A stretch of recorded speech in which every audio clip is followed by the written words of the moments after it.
everyone, let me take you to the hidden treasure of Kathmandu.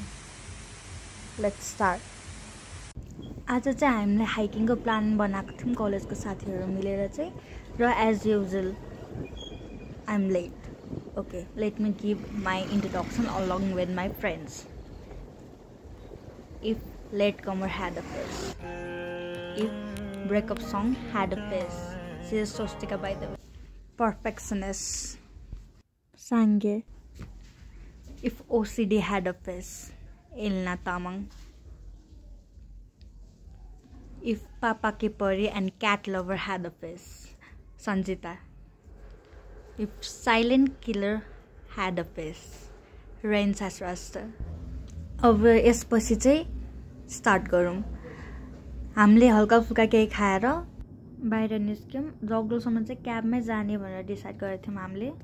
म late भएको हुनाले चाहिँ क्याबलाई वेट गर्दा गर्दै एल्नाले चाहिँ मलाई कस्तो देखे क्याब लगाएर भनेर सोध्दै थियो. खिचिरहेन चाहिँ यता हेर त. स्वस्तिकाले चाहिँ फेरि बटनै थिचेन भिडियोको भनेर एकछिन फेरि रेकर्ड गर्न थाल्यो. र हामी चाहिँ क्याब आएर चाहिँ सबैजना क्याबतिर लाग्यौं. क्याबमा बस्दै आज चाहिँ मौसमले चाहिँ हामीलाई एकदमै धेरै नै साथ दिइरहेको थियो. We are very happy about this. But मनसुनको कुरा हो, वी नेभर नो के जे पनि हुन सक्छ. त्यसपछि हामी जगडोलमा पुग्यौं. जगडोलमा पुगिसकेपछि चाहिँ हामी यहाँबाट हाइक सुरु गर्यौं. हाइक सुरु हुन पाएको छैन. मेरो साथीहरुलाई चाहिँ फेरि केही न केही उल्फटङ काम गर्नै पर्छ. चौचौको माला लगाएर उनीहरु चाहिँ हाइकको चाहिँ उद्घाटन गरे. र हजुरले सुरुको बाटो हेरेर चाहिँ नतर्सिनु होला. सुरुको बाटो हेर्दाखेरि चाहिँ मलाई पनि अलि डर लागेको थियो. पछि चाहिँ धेरै राम्रो नै सजिलो नै हाइक छ यो. एकैछिन केही बेर हिँडिसकेपछि चाहिँ हामीले चाहिँ अब टिकटक बनाउने निदो गर्यौं. तर हामीले ट्राइपड त ल्याउनु बिर्सेछौं. अब के गर्ने, जहाँ इच्छा त्यहाँ उपाय. हामीले केही जुगाड लगायौं. जुगाड लगाएर चाहिँ हामीले चाहिँ टिकटक बनाउन चाहिँ सफल भएको छ. टिकटक बनाइसकेपछि चाहिँ हामीले फेरि हाइक कन्टिन्यू गर्यौं. र हाइक कन्टिन्यू गर्दाखेरि चाहिँ हामी त्यो डाँडा पुग्नु पर्ने थियो, एज यु क्यान से. र हामी हिँड्दै गर्दाखेरि चाहिँ अलिअलि उकालो बाटो हिँड्दै हामी अगाडि बढ्दै गयौं. You can listen breakup song of बन्द गरौँ स्वस्तिका अहिले पनि. एज यु क्यान सी भ्यूहरुदेखि लिएर सबै कुरा नै एकदमै रमाइलो भइरहेको थियो. हामी चाहिँ जंगली फूलहरु हेर्दै सबै कुराको आनन्द लिँदै हिँड्दै थियौं. र साथीले चाहिँ त्यता बाघ आयो भनेर हामीलाई तर्सायो. पछि यसो निहालेर हेर्दा त मृग पो रहेछ. अनि we got chance to see मृग. It was so beautiful. एकछिन मृग हेरेर चाहिँ हामी फेरि हाइकतिर लाग्यौं. हाइक गर्दा गर्दै चाहिँ अब हामीलाई भोक लाग्यो भनेर चाहिँ हामी ठ्याक्क कुरा गर्दै थियौं. र थ्याङ्क्स टु साङ्गेदी, like she is the main core of our group. Without her हाम्रो कुनै पनि प्लान सक्सेसफुलै हुँदैन. र सबै म्यानेज पनि उहाँले नै गर्नुहुन्छ. र यसपालि पनि हामीलाई चाहिँ अगाडि नै प्री अर्डर गरिदिइसक्नु भएको थियो खाना यो ठाउँमा. र हामीलाई भोक लाग्ने बित्तिकै हामीले चाहिँ यति मिठो लोकल खाना चाहिँ हामी त्यहाँ खान पायौं. Like really it was so good. र यो ठाउँ पनि यति राम्रो थियो कि आई कान्ट इभन एक्सप्लेन. फूलहरु त्यताको दिदीले यस्तो मजाले रोप्नु भएको थियो नि. एज यु क्यान सी कति राम्रो छ. र यहाँबाट फूल मात्र नभए कि अलिकति डाँडामा छ नि त यो ठाउँ. अनि कस्तो राम्रो भ्यूहरु देखिरहेको थियो कि सबै काठमाडौँ शहरको नै.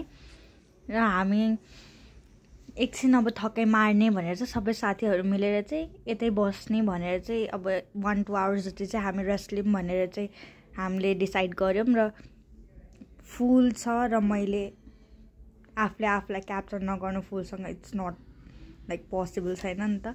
र एकछिन पछि हामीले फेरि देख्यौं कि कालो बादल लाग्न थाल्यो.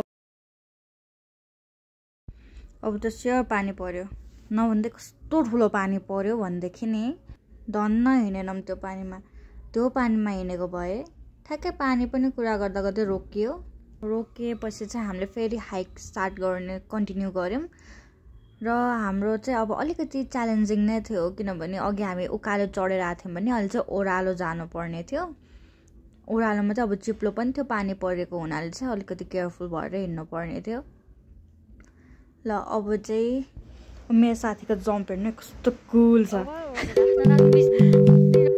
छैन त खतरा मजा दामी लाग्यो दामी बाटो चिप्लो भएर चाहिँ हामी अलि डराइ नै हिँडिरहेको थियौँ किनभने लास्ट टाइम चाहिँ मेरो एउटा साथी चाहिँ अलि जामाचो हाइक गएको थियौँ होइन अनि त्यतिखेर कस्तो नराम्रोसँग लडेको थियो म चाहिँ हेरेर धेरै हाँस्थ्यौँ ऊ नै हो है लड्ने चाहिँ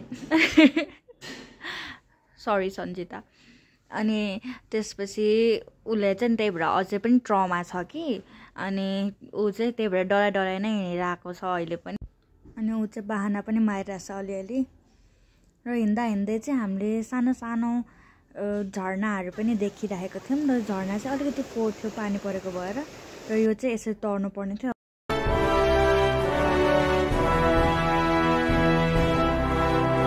खतरा होइन त ब्ल्याक विडो जसरी जम्प गरेपछि चाहिँ हामी फेरि एउटा झरनामा पुग्यौँ फेरि यता चाहिँ झरनाहरू चाहिँ धेरै नै भेट्यौँ हामीले बाटोमा चाहिँ हामीले चाहिँ सुरुमा यही झरना होला भनेर सोचिरहेको थियौँ अनि यहाँ पनि एकदम पानी चाहिँ फोहोर देखिरहेको थियो अति ठुलो पानी परेको भएर चाहिँ सबै माथिको माटो चाहिँ झरनामा पनि क्लियरली देखि नै रहेको थियो अनि त्यही भएर चाहिँ हामी फेरि अगाडि बढ्यौँ त्यो झरनालाई छोडेर अनि तलबाट चाहिँ अर्को बाटो छ अर्को पनि झरना भेटिन्छ भनेर चाहिँ एउटा आन्टीले भन्नुभएको थियो र हामी ठ्याक्कै तलको अर्को झरना खोज्दै गइरहेको थियौँ बाटो यति डरलाग्दो थियो जति देखिराख्नु भएको छ त्यति मात्रै बाटो हो कि त्यस हामी चाहिँ एक ठाउँमा ठ्याक्कै अलिकति अड्डिने ठाउँ जस्तो आएर चाहिँ त्यहाँ अड्डिएर हामीले चाहिँ झरनालाई एकछिन मेस्मराइज भएर हेऱ्यौँ त्यता बाटै देखिरहेको थिएनौँ कि त्यहाँ मान्छे जान सक्ने खालको बाटो नै थिएन होइन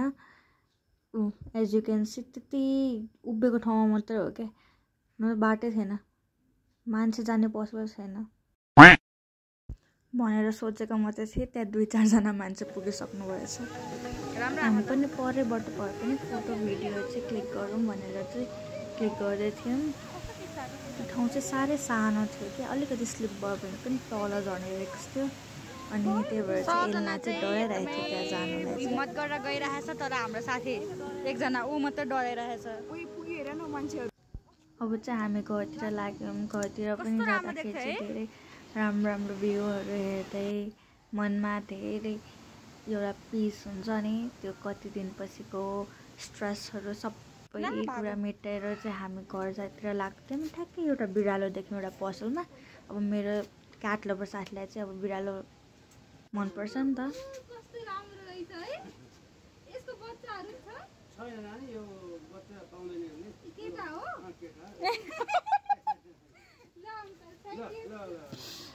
बिरालो छुनुलाई एक्साइटेड यहाँ के चुइङ्गम किनेर बिरालो छुने बहाना चुइङ्गम त एक बहाना बिरालो छुने एउटा चाहना